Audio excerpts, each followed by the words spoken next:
Praise the holy name. Hallelujah. ஸ்தோத்திரிக்கிறோம்.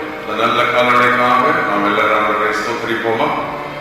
ஆமென். தேவன் கிருபையாய் நம்மை பாதுகாத்து இந்த காலவெளியை நமக்கு தேவன் கொடுத்திருக்கிறார்.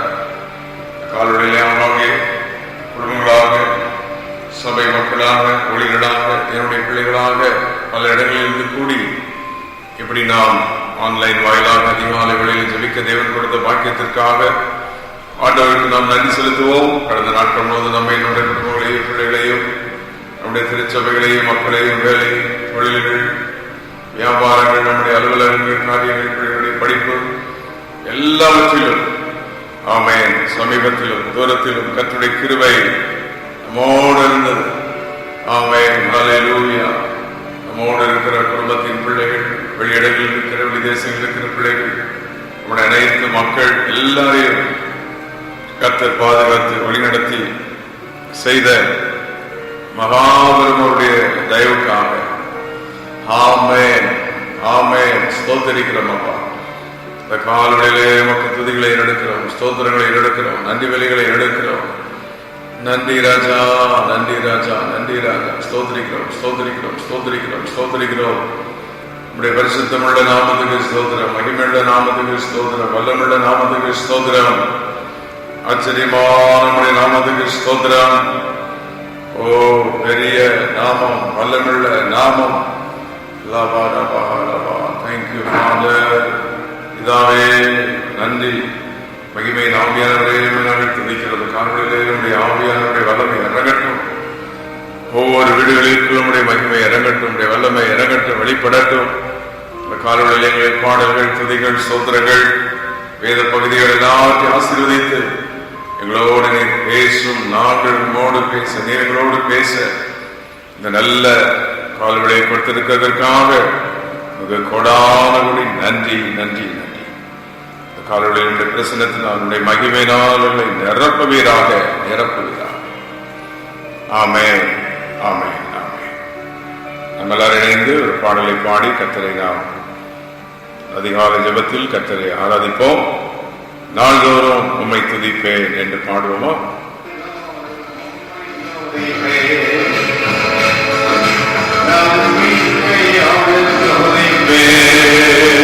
நாள்தோறும்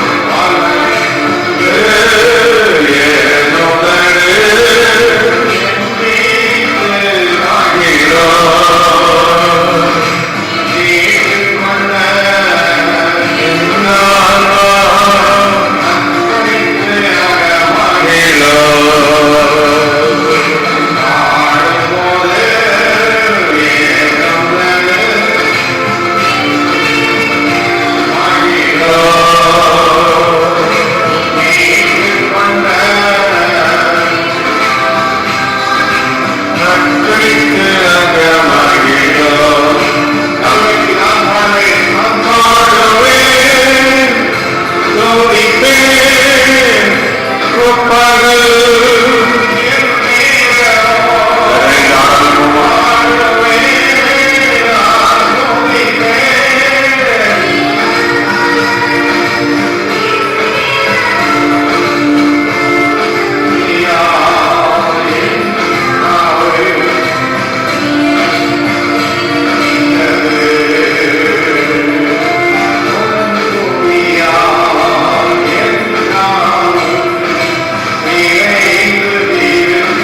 தேவன் சர்வ வல்லவர், நம்முடைய ஜெபத்தை கேட்கிறவர். ஆமென். இன்று காலையில் என்னுடைய பிரசனத்தில் வருவதற்கு தேவன் கொடுத்த இந்த நல்ல வாய்ப்புக்காக ஆண்டவருக்கு நாம் நன்றிகளை செலுத்துவோம், துதிகளை நாம் ஏறெடுப்போம். ஹல்லேலூயா, ஹல்லேலூயா. Thank you Lord. ஒரு வேத பகுதியை நாம் தியானித்து அப்படி ஜெபிக்க போகிறோம்.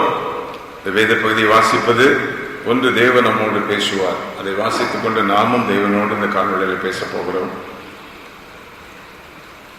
சங்கீதங்களின் புத்தகம் 63:2. இப்படியே பரிசுத்த ஸ்தலத்தில் உம்மை பார்க்க ஆசையாயிருந்து உமது வல்லமையும் உடைய மகிமையும் கண்டேன். பாருங்கள், ஆண்டவரை பார்க்க ஆசை, அவருடைய வல்லமையை காண ஆசை, அவருடைய மகிமையை காண ஆசை. இந்த வாஞ்சை நிறைவேறிட்டா நிறைவேறிற்று, கண்டேன் என்று சொல்லுகிறார். தேவனுடைய மகிமையை நம் வாழ்வில் காண முடியும். தேவனுடைய மகிமை அவருடைய கிருபையின் மூலம் நம்முடைய வாழ்வில் வெளிப்படுகிறது.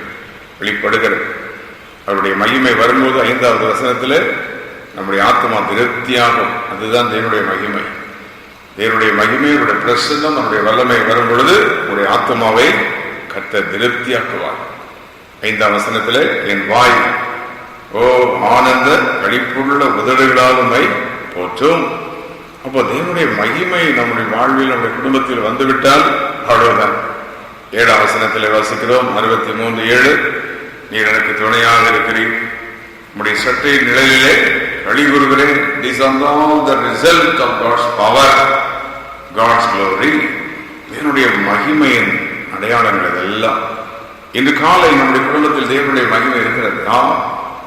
கர்த்தர்களை திருப்தியாக்கினார் அல்லவா?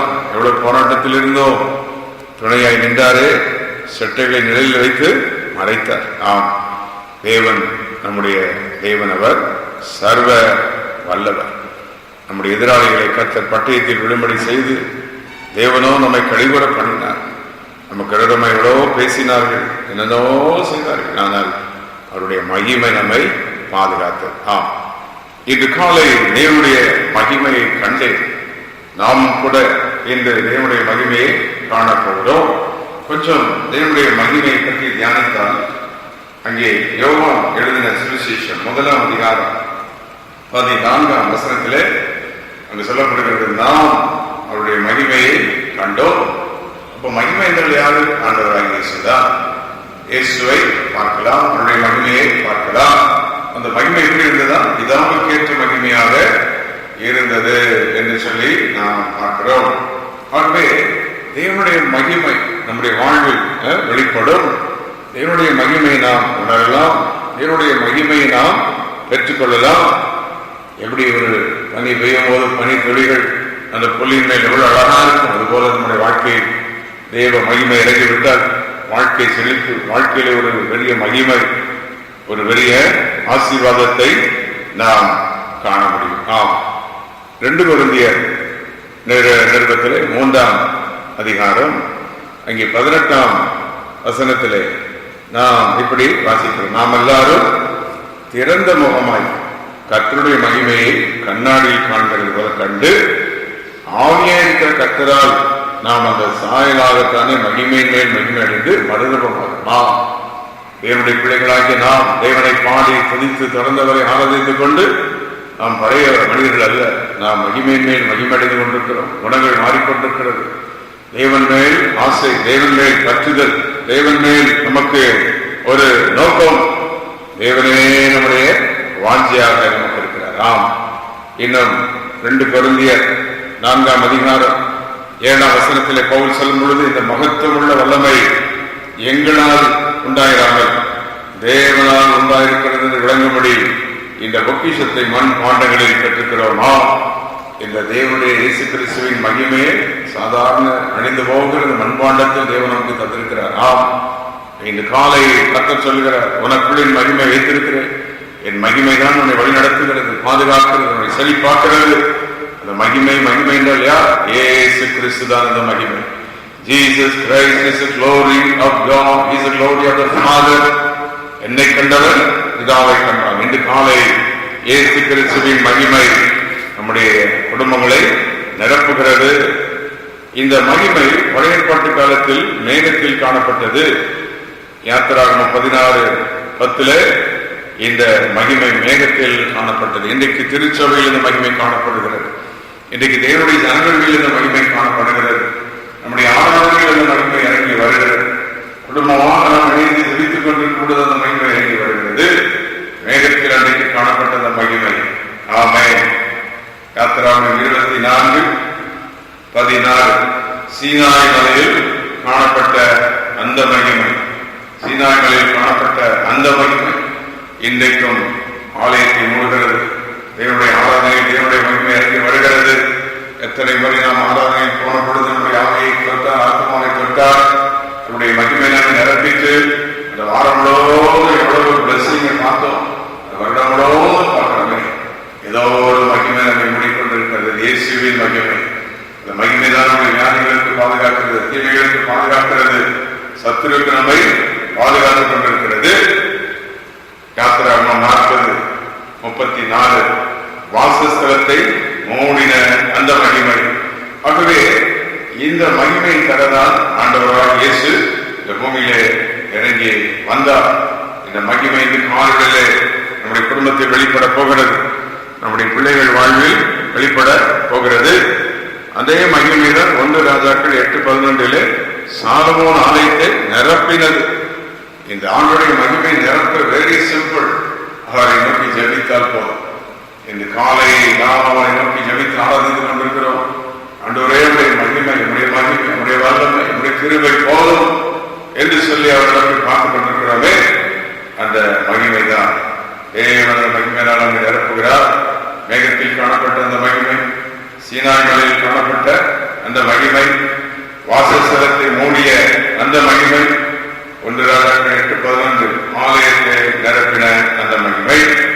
இதைத்தான் நாம் அவருடைய மகிமை கண்டோம் என்று யோவானிலே நாம் வாசிக்கிறோம். அந்த மகிமை மகிமையான மகிமை. ஹல்லேலூயா.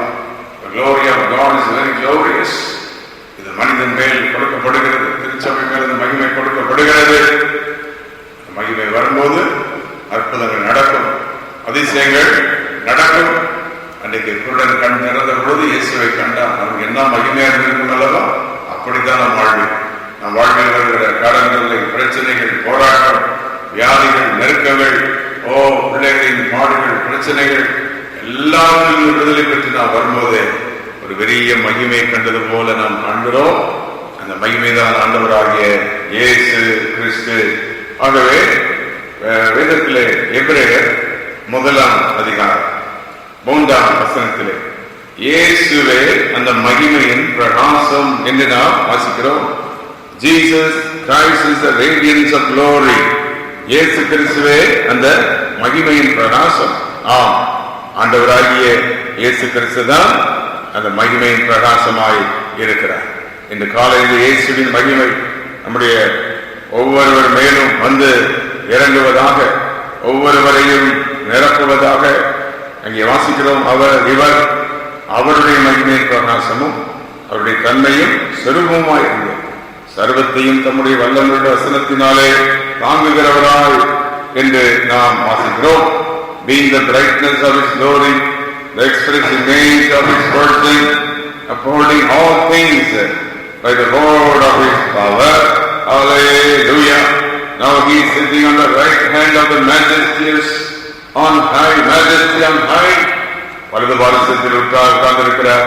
உன்னதத்தில் மகத்துவமான அவருடைய வலது பாரசத்திலே உட்கார்ந்திருக்கிறார். கரங்க வீட்டு காலவழியை கத்தரை சோதரிப்போம். இப்பொழுது சோதரிக்கும் போதே தேவ மகிமை உங்கள் குடும்பங்களை நிரப்பட்டு, வியாதிகள் பறந்து ஓடட்டும், கடன் தொலைகள் மாறி போகட்டும், வேதனைகள் மாறட்டும் இயேசு கிறிஸ்துவின் நாமத்தினாலே. ஆமென். எந்த பிரச்சனைகள் வந்தாலும் தாண்டி செல்வேன் என்று சொல்லுங்கள். எல்லாவரையும் தாண்டி செல்வேன். I will overcome in Jesus name. என் பிள்ளைகள் வளர்வார்கள், உயர்வார்கள். என் சபை ஆசீர்வதிக்கப்படும். என் சபை ஆராதனையிலே தேவ மகிமை இறங்கி வரும். தேவனை தொடுவான். என் வாழ்வில் அவருடைய மகிமையை கண்டுகொண்டே இருப்பேன். உபாகமம் 5:24 கர்த்தர் தமது மகிமையை காண்பித்தார். God will show his glory. யாத்திராகமம் 33:18 மோசேயுடைய ஒரு பெரிய மகிமையான ஜெபம் என்ன அப்படின்னா, நம்முடைய மகிமை எனக்கு காண்பியும். எத்தனை பேர் என்று காலனுடைய மகிமையை காண்பியும் என்று கேட்க போகிறீர்கள். தேவ மகிமையை கேட்டால் அந்த தேவ மகிமைக்குள் எல்லாமே அடங்கியிருக்கிறது. சுகம் உண்டு, ஆரோக்கியம் உண்டு, நன்மை உண்டு, ஜீவன் உண்டு, பலன் உண்டு, எல்லா அந்தகாரங்கள் அளிக்கிற வல்லமை உண்டு, எல்லாம் அந்த மகிமைக்குள் தான் இருக்கிறது. Oh, the glory of God, the glory of Jesus Christ has got all the blessings inside it. அதற்குள் எல்லாமே தெய்வ மகிமை இருக்கிறது. இந்த காலை அந்த மகிமை நம்முடைய குடும்பங்களை மூடுவதா? மோசே ஜெபித்த ஒரு ஜெபம், உடைய மகிமை எனக்கு காண்பியும். வேதத்திலே மகிமை காணப்பட்ட அநேக சம்பவங்களை நாம் பார்க்கின்றோம். உபாகமம் 5:24 கர்த்தர் தம்முடைய மகிமையை காண்பித்தார். எண்ணாகமம் 16:19 கர்த்தருடைய மகிமை காணப்படும் என்று வாசிக்கிறோம். லேவியராகமம் 9:6 கர்த்தருடைய மகிமை உங்களுக்கு காணப்படும். லேவியராகமம் 9:23 கர்த்தருடைய மகிமை சகல ஜனங்களுக்கும் காணப்படும். இன்று காலையில் தேவனுடைய மகிமை, இயேசு கிறிஸ்துடைய மகிமை ஒவ்வொரு குடும்பங்களை நிரப்ப போகிறது. உங்கள் பிள்ளைகளை நிரப்ப போகிறது. சாபங்கள் மாறும். பாரம்பரிய சாபங்கள், அந்தகாரங்கள் மாறும், வியாதிகள் மாறும், நோய் நொடிகள் மாறும், கடன் தொல்லைகள் மாறும். நாம் இயேசுவை ஆராதிப்போம். அவ்வளவுதான். இயேசுவே நோக்கி வந்தாடுவோம். இயேசுவே இரட்சகர் என்று அவரை மகிமைப்படுத்துவோம். நமக்காக ஜீவனை கொடுத்து நம்மை மீட்டாரே அந்த மகிமையுள்ள இயேசுவை இந்த காலையிலே கர்த்தருடைய மகிமை ஒவ்வொரு வீட்டையும் நிரப்புவதாக. ஒவ்வொரு வீட்டையும் கர்த்தருடைய மகிமை நிரப்பட்டும். ஆமென். உடைய மகிமை ஒவ்வொரு குடும்பங்களை இந்த காலையிலே நிரப்புவதாக. இயேசுவின் நாமத்தினாலே let the glory of God fill every home, fill every person. பலவீனமாக இருக்கிற நம்முடைய பிள்ளைகளுடைய மகிமை எழுப்பி நிறுத்தட்டும். சொந்தமான நம்முடைய பிள்ளைகளுடைய மகிமை தூக்கி நிறுத்தட்டும். பலனற்று போயிருக்கிற பிள்ளைகளை தூக்கி நிறுத்தும். அவ்வளவுதான். அந்த பிள்ளைகளுக்கு ஞானம் இல்லை என்று சொல்ல பிள்ளைகளை நம்முடைய மகிமை ஞானத்தால் நிரப்பும். கர்த்தருடைய கிருபை, தேவனுடைய மகிமை வெளிப்படுவதாக. ஆமென். இயேசு கிறிஸ்துவின் அதிகாரமுள்ள நாமத்தினாலே இது காலை ஆண்டவரே ஊழியனாகிய நான் நம்முடைய பிள்ளைகளோடு இணைந்து உம்மை நான் நோக்கி பார்க்கிறேன். ஒவ்வொரு குடும்பத்திலும் நம்முடைய மகிமை வெளிப்படணுமே. ஒவ்வொரு குடும்பத்திலும் நம்முடைய வல்லமை வெளிப்படணுமே. ஒவ்வொரு குடும்பத்திலும் நம்முடைய அக்கினி வெளிப்படணுமே. ஹல்லேலூயா. உம்மை நாங்கள் ஸ்தோத்திரிக்கிறோம். சில நிமிடங்கள் கர்த்தரை துதிக்க போகிறோம். துதித்துக் கொண்டிருக்கும் போதே கர்த்தருடைய மகிமை நம்மை மூடட்டும். ஹல்லேலூயா. எல் ஷடாய் என்றன் துணை நீர்தான். எங்கள் மத்தியில் இன்று காலையில் இறங்கி வாரும். சர்வ வல்லவராக இறங்கி வாரும். உடைய மகிமை குடும்பங்களை மூடுவதாக. பிள்ளைகளை மூடட்டும். வேலையில் உடைய மகிமை. போதும் சாபம், போதும் அநியாயம், போதும் அந்தகாரங்கள், போதும் அந்த பாவம். உடைய மகிமையினால் எங்களை நிரப்பும்.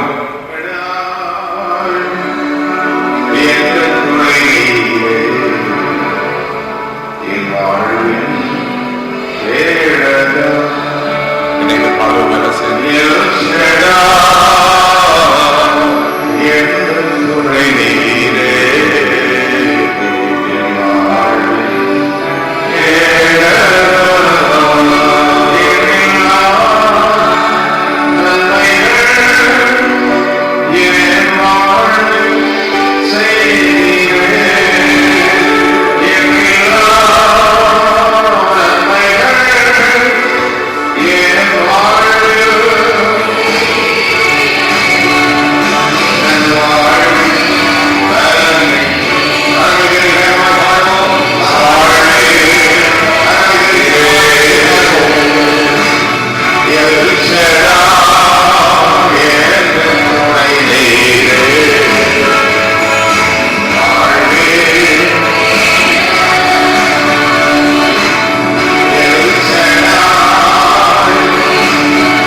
நன்றிகளை செலுத்துவோம்.